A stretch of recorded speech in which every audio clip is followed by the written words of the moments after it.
মা, তুমি কিভাবে আমাকে বলো একটা 5 বছরের মেয়েকে বিয়ে করতে?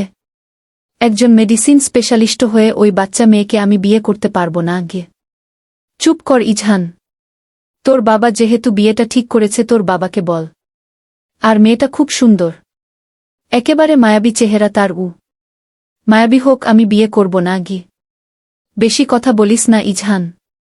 খুব ভালো লক্ষ্মী মেয়ে একটা। তোর বাবার বন্ধু নাহিদ সাহেবের মেয়ে, তিনি মারা গিয়েছেন 2 মাস হল।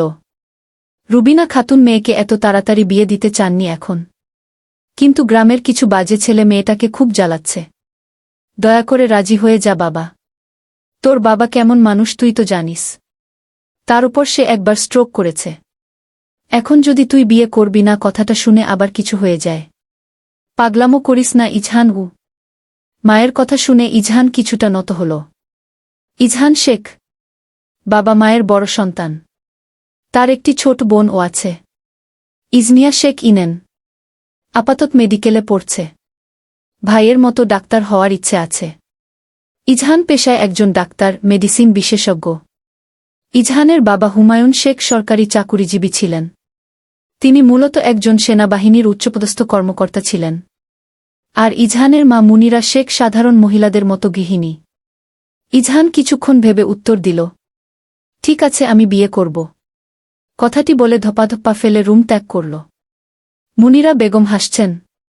এ হাসির যেন তৃপ্তিময়। মুনিরা বেগম তিনিও মুচকি হেসে রুম থেকে বেরিয়ে গেলেন।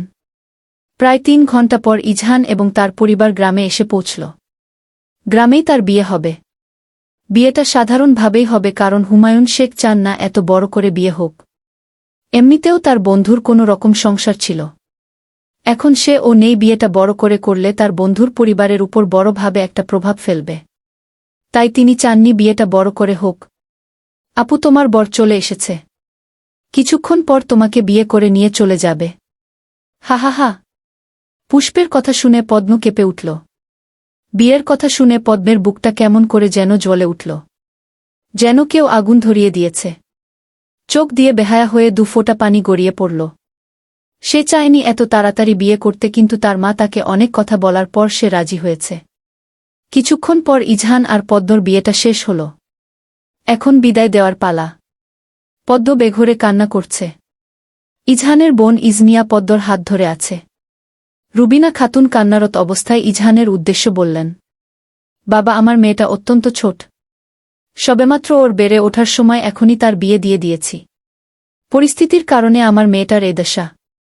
বাবা, হারা মেয়ে আমার। তুমি ওকে একটু মানিয়ে নেওয়ার চেষ্টা করো। আমার মেয়েটা যেন ভালো থাকে গু। ইজহান গম্ভীর কণ্ঠে জবাব দিল, জিডিউ। অতঃপর পদ্মকে গাড়িতে উঠিয়ে তারা আবার ঢাকার উদ্দেশ্য রওনা হল।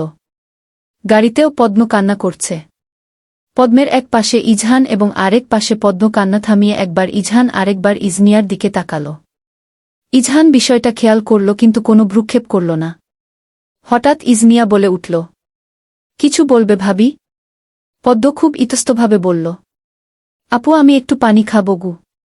ইজনিয়া শুনে তাড়াতাড়ি পদ্মকে পানি দিল। পদ্ম ঠকঠক করে পানি 1 বোতল খেয়ে ফেলল। পদ্ম পানির বোতল ইজনিয়াকে দিয়ে ইজহানের দিকে তাকাল। ইজহানের দৃষ্টি মোবাইলের দিকে। মোবাইলের আলো ইজহানের মুখে পড়ছে। পদ্ম মনে মনে ভাবল, এত সুন্দর পুরুষ তাকে বিয়ে করল। কি সুন্দর চেহারা, গালে চাপ দাড়ি, চোখে চশমা।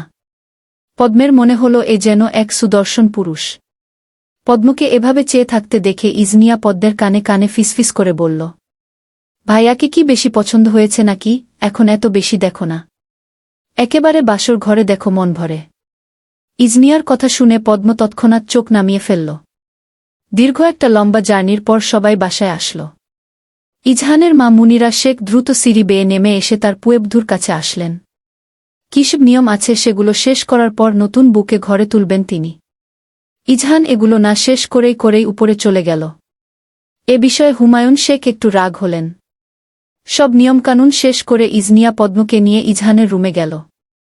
প্রায় রাত 1-2টা বেজে গিয়েছিল। ভাবি, তোমার লাগেজ, এসব জামাকাপড় আছে, তুমি ফ্রেশ হয়ে পড়ে নিও। আমি যাই, প্রচুর ক্লান্ত আমি। কথাটি বলে ইজনিয়া বাহিরে যাওয়ার জন্য পা বাড়াল, আর তখনই পদ্ম তার হাত ধরে ফেলল। বেশ আকুতি করে বলল, আপু আমি কখনো একা ঘুমাইনি, আমার ভয় লাগে। সব সময় আমার ছোট বোন আমার সাথে ঘুমাত। ইজনিয়া হেসে ফেলল পদ্মের কথা শুনে। তুমি একা কোথায়, ভাইয়া আছে তো? ইজনিয়ার কথাটা শুনে অবাক হয়ে গেল। সে একজন পুরুষ মানুষের সাথে ঘুমাবে শুনেই কেমন শরীরে কাঁটা দিয়ে উঠল। না না আপু, আমি একটা ছেলের সাথে ঘুমাতে পারব না। ইজনিয়া হেসে দিল কথাটি শুনে। সে তোমার বর, খাঁটি বাংলা যেটাকে বলে স্বামী। আজকে থেকে তার সাথেই তোমার ঘুমাতে হবে। পদ্ম বর্ষর একটা ঢোক গিল। উনার সাথে ঘুমাতে হবে? ইজনিয়ার কিছু বলতে যাবে তখনই ইজহান ওয়াশরুম থেকে বেরিয়ে এলো। চেহারা দেখে মনে হচ্ছে মাই শাওয়ার নিয়ে এসেছে। ইজনিয়া আর পদ্মকে দাঁড়িয়ে থাকতে দেখে বলল, কি ব্যাপার? কি হচ্ছে ওখানে? না ভাইয়া, আমি শুধু ভাবিকে দিতে আসলাম। তাহলে এখনো দাঁড়িয়ে আছিস কেন? না এই তো যাচ্ছি, বলেই ইজনিয়া চলে গেল। ইজনিয়া চলে যাওয়ার পর ইজহান পদ্মের সামনে এসে দাঁড়াল। ইজহানের সামনে পদ্মকে একটা মশার মতো মনে হল। নাম কি তোমার? ইজহানের গম্ভীর কণ্ঠ শুনে পদ্মের যেন কেমন করে উঠল। বেশ কিছুক্ষণ পদ্মকে চুপ থাকতে দেখে ইজহান হালকা ধমকের সুরে বলল, কথা বলতে পারো না? তোমাকে আমি একটা প্রশ্ন জিজ্ঞেস করেছি। ইজহানের ধমক খেয়ে আমতা আমতা করে বলল, পদ্ম। ইজহান খুব মনোযোগ দিয়ে তার গালের দাড়িগুলোতে হাত বুলাতে বুলাতে পদ্মকে পা থেকে মাথা পর্যন্ত দেখছে। শুনেছি তোমার বয়স নাকি 5 বছর। পদ্ম কথাটা শুনে অপ্রস্তুত হয়ে গেল। জি হ্যাঁ গু। জানো আমি তোমার কত বড়? জি না গু। এটা জানো না? না গি। 4 বছরের বড় আমি তোমার। কেন বিয়ে করলে হু? ইজহানের প্রশ্ন শুনে পদ্ম থতমত খেয়ে যায়। আসলে আমি বিয়ে করতে চাইনি, আমার মা বাধ্য করেছিল। মা বলল আর বিয়ে করে ফেললে বাহ। ইজহানের কথা শুনে পদ্মের চোখে পানি চলে আসে। হঠাৎ বিয়ে হয়ে যাওয়াটা মেনে নিতে পারেনি। তার ওপর আবার ইজহানের এসব কথা। কাঁদছেন কেন ম্যাডাম? যান ফ্রেশ হয়ে আসুন। শাড়িতে যে আপনি ঠিকমতো দাঁড়িয়ে থাকতে পারছেন না, ভালো করেই দেখতে পারছি। চলবে, ভালো লাগলে চ্যানেলটি সাবস্ক্রাইব করে পাশে থাকুন।